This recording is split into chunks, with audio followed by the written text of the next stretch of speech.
Mini episode 1336 of the FDH Lounge is brought to you by Sportsology, delivering unconventional columns and webcasts about sports, TV, music, movies, and more. Follow them on the web at sportsology.com. The FDH Lounge. You'll want to schedule your life around it. A long time ago, on a gloomy, wet Cleveland spring night, two men stand alone amidst the late-night drizzle. Their voices echo across the vacant station parking lot as they debate the merits of the great American radio show that have been missing for far too long. On that night, an idea was born. That idea became the FDH Lounge.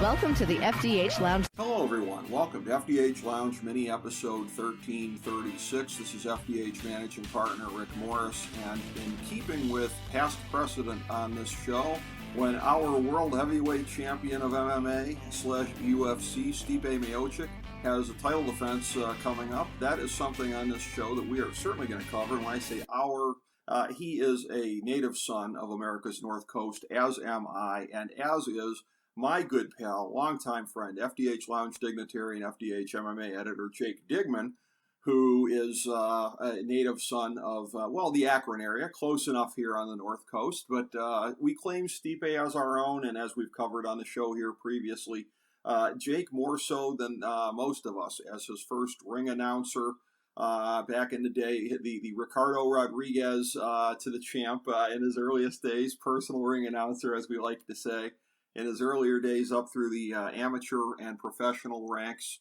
and seeing him graduate to the absolute highest echelon as he has. And Jake and I have been tracing it on this show the whole way, his path of glory, and the path of glory will go again on Saturday night. And in keeping with Stipe's title reigns that he's had now as the two-time world heavyweight champion, he comes into UFC 260 for the rematch that he had with Francis Ngannou. And once again, he is the underdog. This is a thing where, for as much as people have talked about Stipe is the real-life Rocky, well, Ngannou is the real-life MMA version of Mike Tyson, it seems, as far as what people think in terms of his punching ability. And first time, Stipe took him down, tied him up in knots on the canvas, real Luthez style. I personally am looking for more of the same Saturday night, but to see how realistic this is, let me reach out and make the hot tag to my good friend Jake Digman here. So, Diggs, always a pleasure to have you on the show, and certainly one of our favorite subjects to talk about, your boy, the world heavyweight champion. Well, it's always fun to be hanging out in the FDH Lounge with you, Rick Morris, and I do believe if you read all the hype that's going into this fight once again, Francis Ngannou is already the champion. Yeah. He is already, he's looking at John Jones and blah, blah, blah. And unfortunately for the UFC, once again, there's the man that's going to get in their way. That is the current reigning defending heavyweight champion of the world, who is going to play spoiler on that upcoming fight, I do believe, this Saturday night. Because, as you mentioned, I haven't really seen much that's come out of Ngannou since the last fight to show that he's changed. He did the exact same things that he was doing before, knocking out guys in less than a minute. And Stipe already proven, in the previous fight, the strategy that it takes to defeat him is you avoid that. Like, to make no mistake about it, Ngannou does have that knockout power. You're not wrong by, saying he's the modern day equivalent of Mike Tyson in the MMA world with that knockout power. But at the same time, you don't become the most successful heavyweight champion of all time if you don't have the ability to learn from the mistakes that you made, as we saw with the third fight in the trilogy with Daniel Cormier, and also to learn from what worked before and to go with that. And I got faith in our boy, and I firmly believe that when all is said and done, we're going to hear Bruce Buffers finish tonight with those infamous words, "And still, you're UFC heavyweight champion of the world, Stipe Miocic." And funny story. So you mentioned, announcing his early days. We go back to the Thursday night fight in Akron at the Chaparral Center, where I announced him as Stipe Miocic. And I go, how come you didn't tell me like 3 fights? How many times you used your name? He's like, I don't know. Like, I pretty much could have called him like Bob Butthead if he would have cared. It was just really funny. I'm like, wait, your name is what now? And apparently the his teammates, like an inside joke at the time, didn't smarten me up that wasn't his real name, because like that was their thing they had, so they always kept like Steve instead of Stipe. So yeah, that was a little fun little Easter egg story. I mean, so it was more of a joke to him through me. Well, stole his thing. Here's the funny thing, Jake, is we've talked about this previously on the show. When he won the world heavyweight title, you and I specifically, and we went down in the basement there and we recorded together, Witness to a Dream. We did an entire thing here. I mean, this just shows your depth of Stipe stories, because I don't think I've ever heard that one before, on air or off air. You have so many great stories. You can pull one out and throw it out there for the first time. Probably my favorite one of them all is from the early days when you guys were, once he was already developing a reputation and he was beating everybody, and you guys were having to work and sweat to get him any kind of competition. And when you guys were at the bar after one of these fights, and he had a bunch of beers in him and didn't know his own strength, and came up and gave you what he thought was a friendly headbutt and said, "Hey, get me some competition, man." And I guess a friendly headbutt may not feel so friendly when it's coming from the future heavyweight champion of the world. That's another five-star story, Jake Digman. Thank God I had a hard head. The best part of that whole story is they weren't going to let him into the VIP area. So we had this, I forget, it was one of the downtown Cleveland establishments, and I don't remember which one at this point, but we had like a VIP room in there in the back for everybody to go in and, to hang out, for the fighters and whatnot. And they wouldn't let Stipe in. And he goes, "Hey," it's like, why are they letting me in here? I'm like, "Why aren't you letting him in here?" They go, "He's not on the list." I'm like, "He's not on the list. He is the list." Yeah. That's amazing. So like, and then we walked in the room and like there was nobody in there. He's like, "Why did we even come in here?" I'm like, "Because you wanted to come in here." He's like, "Oh." And that's when he decided he was going to headbutt me, and a loving headbutt, not a violent, but a violent headbutt with that cranium. I'd be probably still in La La Land to this day. It was a loving headbutt from a passionate young man who was demanding that we get him a 3-round war at the time. Yeah, those were some fun times, because it was to the point where we couldn't find him back then any more amateur competition. For the people who don't know, so Stipe fought 4 times amateur MMA, and then at the time you had to fight 5. So he had fought 5 times for his amateur MMA fights, and then he went to do boxing for a Golden Gloves, and he won the Golden. At least he won the Golden Gloves tournament, if I'm not mistaken. Yes, he did. Okay, so he won the Golden Gloves tournament, and then he wanted to come back and do another fight. Nobody would fight him, mind you. This is 2010, right? So not only would none of the amateur heavyweights fight him, the Ohio Athletic Commission pretty much just said to him, "You have to go pro," and they wouldn't even sanction him against an 0-0, another 0-0 guy. He had to fight like a 5-0 guy or something. Wow, it was crazy. They were like, "He's too good. He's just big too good." It's like, oh. So they kind of knew what they had on their hands, but it was to the point and I do recall the last amateur fight that he had, which I believe was at one of the Nautica shows. Let's just say that the person who came in to face him, it was made worth his while to make the journey down. That's all I can say about that. Exactly. That, to get this to the point where it's like, because everybody kind of was seeing the hype train take off, and now we are from those humble beginnings to where we are at right now, where he's the man on top of the mountain that everybody who owns the mountain wants to knock him off of. Well, and it's funny because I think back to when we were doing that to a dream segment, when I said to you, because there's gloves. He was a high school football, college baseball at Cleveland State, college wrestling there as well. And I'm probably forgetting another couple of things here. So I said, everybody says, he's the modern day Rocky because he's the blue collar hero. He still works the job at the fire station, whatever, doing the medic stuff. And I said, isn't he in a lot of ways sort of the modern day Apollo Creed because of how super athletic he is? And you were like, no, you're overthinking it. He's Rocky. But I mean, in a way, I can see that. Yeah, he's athletically. The versatility that he's shown. Right, and I guess that was my point. Like, athletically, he's not Rocky, right? The Rocky story is the guy who's the physical underdog. Stipe is a well-tuned machine, man. Nobody could do all those different sports and do them as well as he's done without having that be the case. But again, here's an interesting thing, and we make these analogies here, and you and I made the analogy, I think, that in terms of the greatest heavyweight trilogy of all time, we just marked a couple weeks ago the 50th anniversary of the fight and I was very, very pleased and proud on the 40th anniversary of the fight of the century in 2011, back when this show was still at the Sports Talk Network, to have on Burt Randolph Sugar and Teddy Atlas to talk about Ali Frazier 1.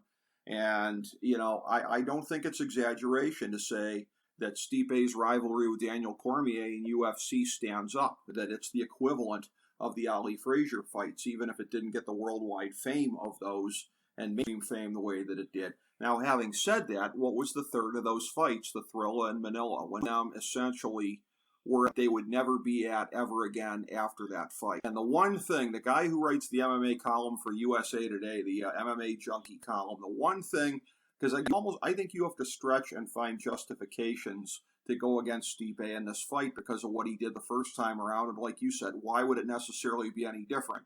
But it is a thing where evidently in the last fight, and this was not something I picked up on, that Stipe's corner later in the fight was really, really, really yelling at him to stay on the bike and stay away from the right hand, and that apparently there seemed to be a little bit of a fear in the corner about getting caught by Cormier. And as you said before, you do not want to get caught by Ngannou. So in terms of the rough road that he has tread to make it to this point, I mean, it's not enough to make me think he won't go out there and do it again, because he will. But isn't that sort of the only scenario where you can really even make a case for Ngannou, as if this is cumulatively taken enough out of Stipe along the way? I would have to agree with you on that one. I mean, this is no discredit to Francis Ngannou whatsoever. Sure. He deserves this title opportunity. He has, fought his way back and has earned it. He possesses that right hand knockout power that, if he hits you with it, it's going to be lights out. But at the same time, is it also that when you look at, the history of Ngannou's fights, is he a one-trick pony?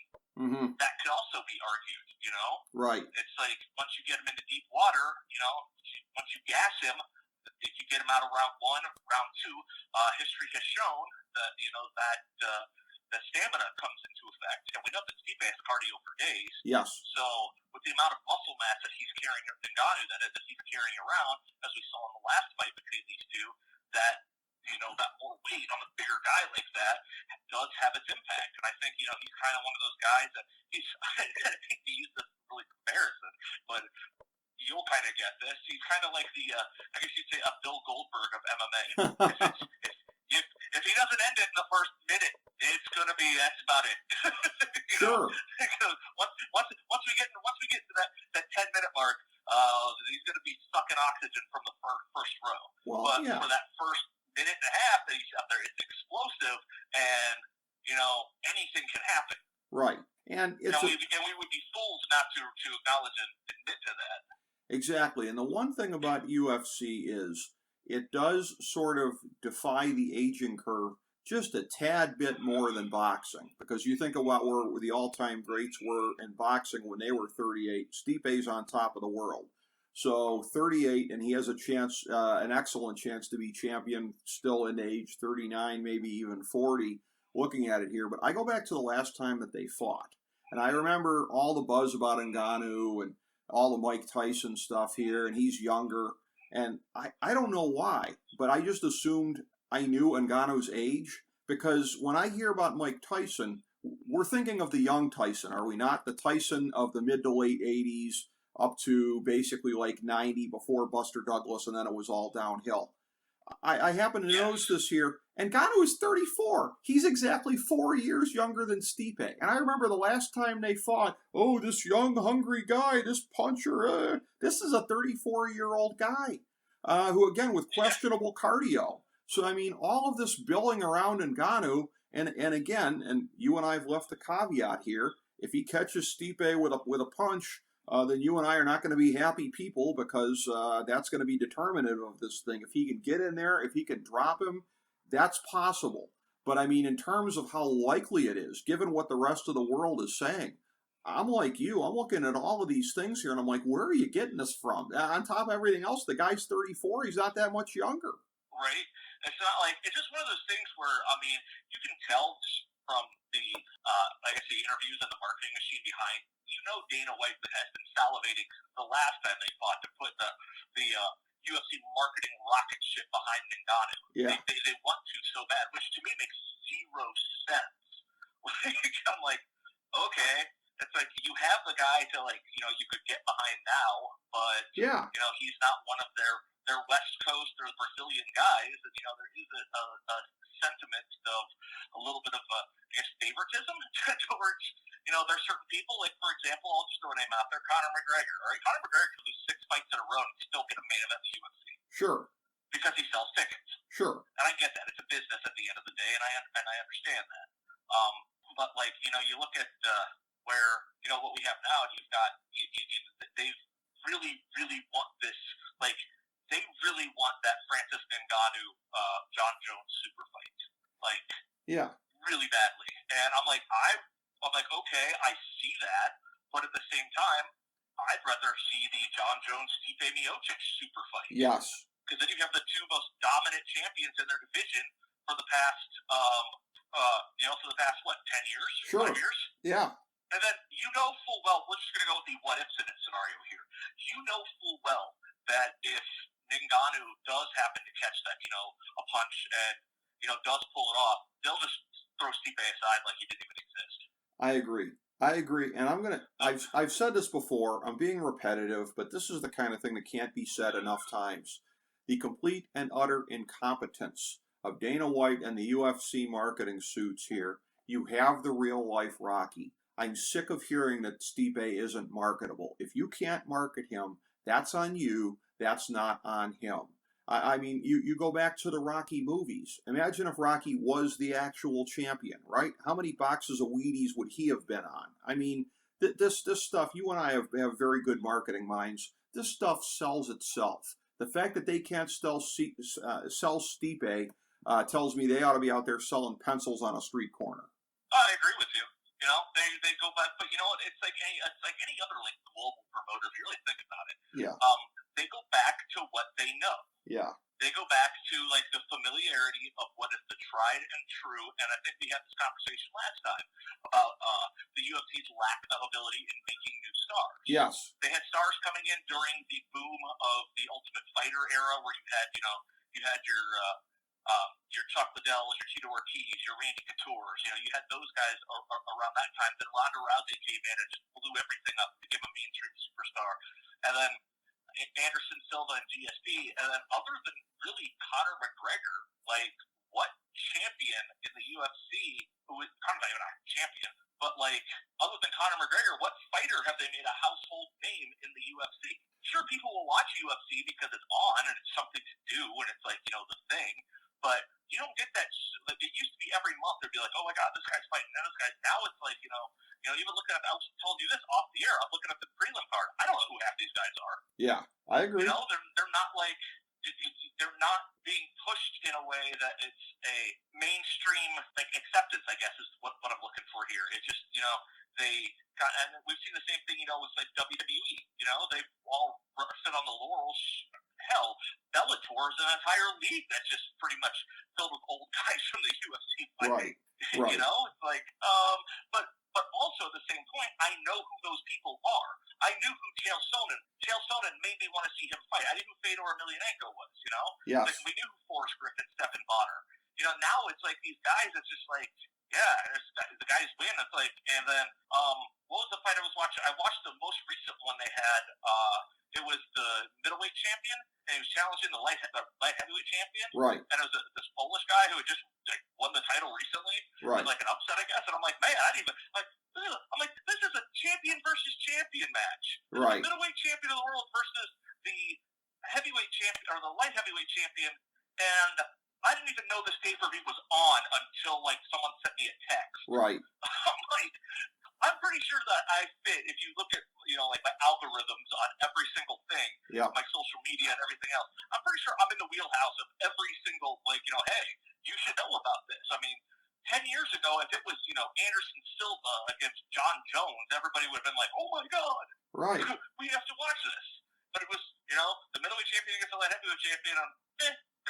Well, and not only that, I mean, one of the laziest things in the world is marketing prototypes. And you look at this here, and we talked about it before. One of the things that makes Dana White drool enviously at the thought of Ngannou being champ is the Ngannou equals Tyson thing, and how much Tyson was marketable as the baddest man in the world. Having said that, you go back to it, and Tyson, a lot of that back in the day came from the actual real-life menace of the man, somebody that Teddy Atlas was compelled to pull a piece on back in the day, a guy who came from a bad area and had a lot of bad thoughts and bad intentions and whatever, a very troubled individual.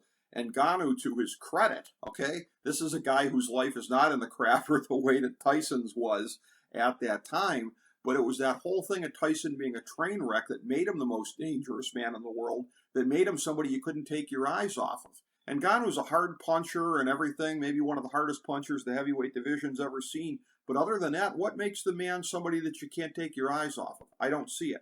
Yeah, you just hit the nail on the head. That is the only thing that has, people's captivated with him is his that knockout power. Yeah. Other than that, it's like, I'm trying to pull up his some information here on. I've got some. Okay, here we go. Yeah, so I got some here. Okay, so we have Francis Ngannou is on a 4-fight winning streak. He's 11 wins by knockout. He does have 4 wins by submission. Mm-hmm. So I guess we can't really knock out. But this guy looks like the last guy he fought. Rosenstruck. He looks just like Apollo Crews. That was okay. So his last 4 fights. Let's see. Now, hey Jake, did that guy speak with a bad Nigerian accent? I don't know, and I'm not. He looks very frightening. I'm not going to find out.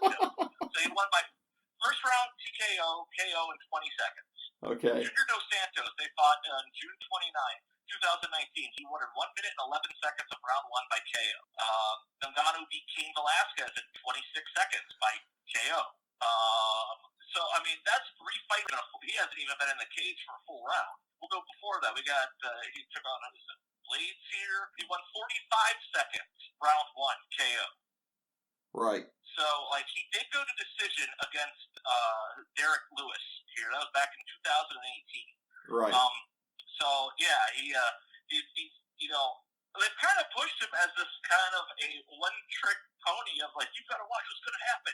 He's going to knock everybody out. And his list is pretty damn impressive. It is. He knocked out Overeem. He knocked out Arlovsky in the first round. But, the funny thing is, Stipe beat all these guys, too. I was just going to say, that's right. And he beat them when they were younger.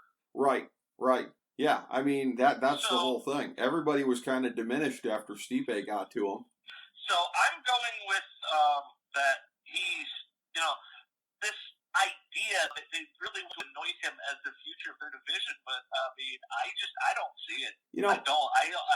Again, avoiding the same stuff that happened in the last, do the same thing that happened, avoid those shots, and stick and move and keep them away and hold them and take them down and just run them out of gas. Hey, it ain't about being the most exciting. It's about winning. Well, and here's the thing, too. When you look at the consensus of what appears to be in the MMA media right now, which is about the same as it was the first time Stipe dispatched this guy, I'm going to invoke conversations I've had with another FDH Lounge dignitary, a great one FDH NBA analyst, Ben Chu. And he and I, a lot of times we talk basketball. And I tell him about these ridiculous takes that I see from very respected figures of the basketball media. And just where are they getting this crap from? How could they possibly think something like this? And Ben has basically said it's a thing of where these guys can't see the forest for the trees a lot of the time. Names that are so big and so recognizable and so respected sometimes in the basketball media really just can't discern and can't see through the fog to what's actually going on. And I can only conclude that the same thing's happening here. Now, look, there might be a lot of them taking victory laps at our expense next week here. I mean, if Ngannou catches them with that punch. But, I mean, the fact that you have to make that scenario for it, of where Stipe's defenses, which have been impregnable in every fight where he wasn't getting his eye poked out by Cormier, yeah, I said it, that every other time out there, Stipe's been fine. And believe me, if you don't think Stipe is going in with the ultimate defensive mindset in terms of not getting caught, you don't know what you're talking about here. So I can't help but think this is another time of where everybody's just looking at the cliche of who's going to stop this tank, notwithstanding that the same guy already stopped the same tank in a fashion similar to what could unfold Saturday night.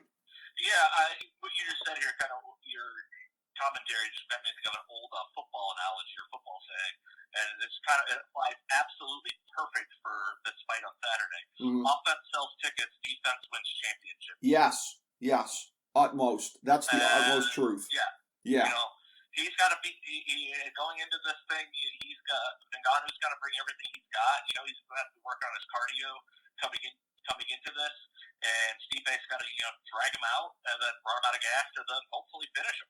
Hopefully, yeah. And I think you and I are going to definitely see what we're hoping to see Saturday night here. And we've made this prediction previously many times and had it come true many times. So, again, we never pretend to have false objectivity here on the lounge. We're all human. We all have the things we'd like to see happen. And again, I'm not a dumb enough person here to where if I thought Stipe wasn't going to win, that I'd stick my neck out the other way. But I remember the first time around, I remember being very nervous and just hoping that he would, because I knew how dangerous the guy is. And again, and this is one of these things too, where if God forbid he gets, if he does get hit, I hope it's not anything that's going to be super damaging to him going forward. So there's always that fear when you have a great man like Stipe in there, and hopefully he's going to come out of a dangerous endeavor okay. It happened the first time around to where he not only won, but he escaped the damage that could be done to him physically. And all we can hope, you and I, and certainly anybody else on the North Coast and any of Stipe's fans worldwide, including the Croatian community, all we can do is hope it'll happen twice. Yeah, absolutely. It's kind of crazy that off and on for the better part of the last 5 years, he's been the world champion. I mean, there was the year span or whatever it took to get the belt back for BC. But that's just kind of cool, going back to 2016 to when Cleveland was the city of champions, and then 2021, where the guy who started it all is still sitting here on top of the mountain. That's right. And just like he had a car in the Cavs championship parade, let him have one in the Browns parade, still with the belt next winter. So we have that to look forward to. But in terms of the undercard, speaking of the North Coast, I know that from your experience as a ring announcer / fight executive in the area here, there's some guys on the undercard that you're familiar with as well. The opening fight on the pay-per-view card, which is, it's always cool to see not one local guy but two local guys competing. I know that despite our love for the Browns, from the city of Pittsburgh, when it comes to MMA, we our boys are our boys. We have a truce. We put the football stuff aside for this one. Fighting out of Pittsburgh, Pennsylvania, it's Kama the Death Star Worthy is going to be taking on. He comes in at 16-7. He's taking on a guy 12-4 and Jamie Malarkey. Kama Worthy have announced several of his fights in the past. He is in a Pinnacle Fighting Championships out. Matt Layshak ran that promotion out in Pittsburgh. Our old colleague Nicole's a matchmaker out there, and they always put on some really, really good shows. And I've been out to a bunch of those. Seen Kama compete on those cards. He also fought several times for RFO over the years, and I do believe he went as far back as fighting for NAAFS back in the day, if I'm not mistaken. Wow! So he's definitely paid his dues around the local scene, and it's always good to see somebody get an opportunity. He actually he debuted in the UFC against Devontae Smith and ended up winning by an impressive knockout. It was a fight that very easily could have happened and may have been on the cards to happen at Fairhaven Hall in Mansfield for RFO. Took place on the big stage for UFC, and that's how Kama got his opportunity. And he hates to see it being against another fellow local guy, but someone's got to win. And hats off to him for picking up that victory, and keep an eye on him. Kama comes into this he's got 9 wins by knockout, 3 of those wins by submission, and 4 wins coming in via a decision. So he is, someone definitely to keep an eye on. He is a scrapper, and you want to talk about somebody that has the opportunity to win one of those performance bonuses for fight of the night, you definitely don't sleep on that Kama Worthy and Jamie Malarkey fight coming up, because I know full well that Kama brings the excitement every single time out that he steps inside the cage. Absolutely. You know what? You got me hyped for it. If that is, I'm going to try and catch that. If that's on the free portion that's on ESPN on Saturday, I'll definitely try and catch that. Hopefully it is. And that will be worth looking forward to, as well as the main event. And just to bring it full circle here, Jake Digman, any additional thoughts you have on this card Saturday night, or Stipe's fight, or any part of it? No, just looking forward to an exciting night of fights. Looking forward to supporting and rooting for the local hometown guys. You know, I don't shy away from the fact that I want my friends to do well, and we'll be excited to see, you know, what comes out in the aftermath of all this. Can Stipe, you know, repeat what he did before, and, you know, avoid the raging bull as it is, and no, not Manny Fernandez. If they can throw that charging bull on Miocic-Ngannou, we'll see what goes on there. And then at the same time, you know, always good to see. This is Kama's first, I do believe it's his first opportunity to be on UFC pay-per-view. And, you know, it's his third fight in the promotion, so obviously if I put him on pay-per-view already, they definitely see some excitement in him. So hopefully, you know, he delivers and makes the most of the opportunity. Hopefully. And, you know, in regards to what you said about Manny Fernandez here, I would mark out so hard if we got to see somebody throw a flying burrito on Saturday night. That would be just beyond amazing. You know, you wonder why it hasn't been used more in MMA. It's like a variation of I think a variation of a Superman punch would be the closest thing we could get to that. Yes. That would be pretty awesome. Just trying to think of any way possible you could throw a flying burrito in MMA. Yeah, I mean, catch him with he got knocked out with a forearm shot. Like, oh God. That would be truly amazing. That would be something to look forward to. Historic in nature, no doubt about it. And you know, as far as what you said before, Jake Digman, about having the great and legendary voice of Bruce Buffer, hopefully at the end of the night, saying, and still world heavyweight champion Stipe Miocic, you know, that guy's going to always have to take a number 2 in my book, because whenever your name comes up, one of the first and foremost accolades I always throw out there is the world's greatest MMA ring announcer, Jake Digman. So whatever else we might say about you, we always have to throw that in the conversation. And as such, it is always a pleasure to have you on, buddy. Oh, shucks. I just wish my bank account agreed with that statement. Well, I appreciate it, though. Thank you. The creative arts don't always treat us talented people as well as they should. Hopefully they will do so better in the future, and that's what we're all working towards. But